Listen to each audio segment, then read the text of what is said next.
जो मर्जी दलाइल दे, काजी इनको मानने को तैयार नहीं होता। लिहाजा हुआ क्या, सुनने वाले और देखने वाले तो पहले ही कह रहे थे ये फैसला कभी भी इनके हक में नहीं आएगा।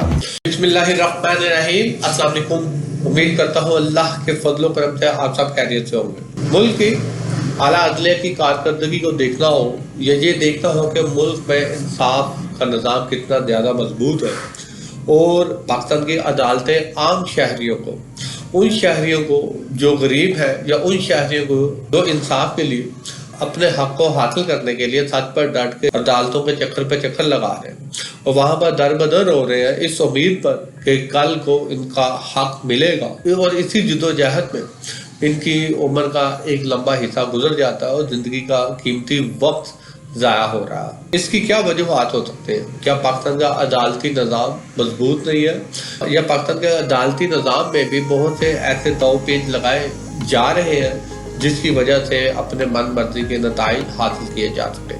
हम एक बहादुर और गैरतमंद कौम है और आला ओहदों पर बैठा हुआ हर शख्स मुल्क की खिदमत करने का दावा करता है। रेमंड डेविस का केस आज भी बहुत अच्छी तरह याद है कि अमेरिकी कॉन्ट्रैक्टर रेमंड डेविस ने पाकिस्तानी 2 शहरियों को मौत के घाट उतार दिया और पाकिस्तानी इंतजामिया ने इसको गिरफ्तार तो किया, बहुत ही जल्द दियत की मद में कुछ रकम अदा करके जिन्होंने पाकिस्तानी अदालतों से इसको आज़ाद करके अपने मुल्क में वापस लेकर जाना था वो कुव्वतें बहुत बआसानी से लेकर चले गए। रेमंड डेविस के सामने पाकिस्तान का अदालती निज़ाम न डर एक मजबूत निज़ाम के तौर पर खड़ा ना हो सका, बल्कि पूरी दुनिया के सामने जंग हसाई पाकिस्तान के निज़ाम की धज्जियां उड़ाते हुए वो कुव्वतें अमेरिकी शहरी को इज्जत देकर पाकिस्तान से आज़ाद करवा कर अपने मुल्क में वापस ले गए। रेमंड डेविस से बात आगे बढ़ती है तो हमने देखा कि कराची में शाहजेब कत्ल केस मंजरे आम पर आ गया। जब ये केस मंजरे आम पर आया तो लोगों को बहुत सी उम्मीदें सुप्रीम कोर्ट ऑफ पाकिस्तान से वाबस्ता हो गई और ये तवक्को की जाने लगी कि मकतूल के विरसा को इंसाफ जरूर मिलेगा। कत्ल की सजा तो सुना दी गई मगर केस को लटका दिया गया, हत्ता कि मकतूल के वर्षा को हाथ जोड़कर इस केस से अलग होना पड़ा। ये बात सुनाई दी गई कि दियत की मद में कुछ रकम दे दी गई है, मगर शाहजेब के वालिदैन ने कातिलों को आप माफी दे दी और खुद पाकिस्तान को हमेशा के लिए खैरबाद कर दिया और ऑस्ट्रेलिया की तरफ रुख कर दिया। अब ये सोचे जब मकतूल के विरसा को इंसाफ नहीं मिलेगा तो क्या होगा? वो अपने मुल्क से दिल पर ताश्ता होगा, मुल्क से उसको नफरत और हकारत होना शुरू हो जाएगी, जिसकी वजह से वो बरूने मुल्क या दूसरे मुल्क में जाने का इरादा रखेगा। इससे आगे चलते हैं तो पिछले 2 साल से पाकिस्तान में जो सियासी इंतशार फैला हुआ है, मेरे नज़दीक उस पर अदालती फैसलों का भी बहुत ज़्यादा है। अगर पाकिस्तान का अदालती निज़ाम मजबूत होता तो आज मुल्क में इस सियासी इस्तेकाम होता,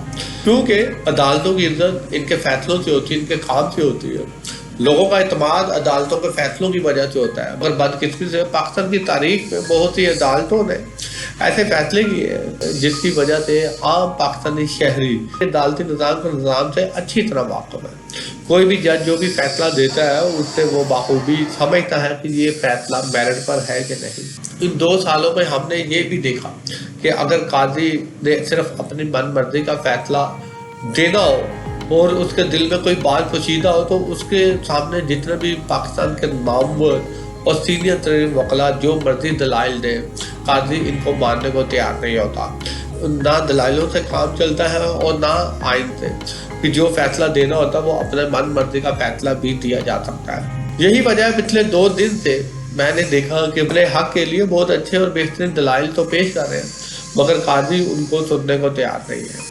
लिहाजा हुआ क्या, सुनने वाले और देखने वाले तो पहले ही कह रहे थे ये फैसला कभी भी इनके हक में नहीं आएगा और ना ही पाकिस्तान तरीके इंसाफ को बल्ला वापस मिलेगा। हमने इनको अफवाहें ही समझा और 2 दिन के बाद हमने कल रात देखा पाकिस्तान तहरीक इंसाफ से बल्ला छीन लिया गया।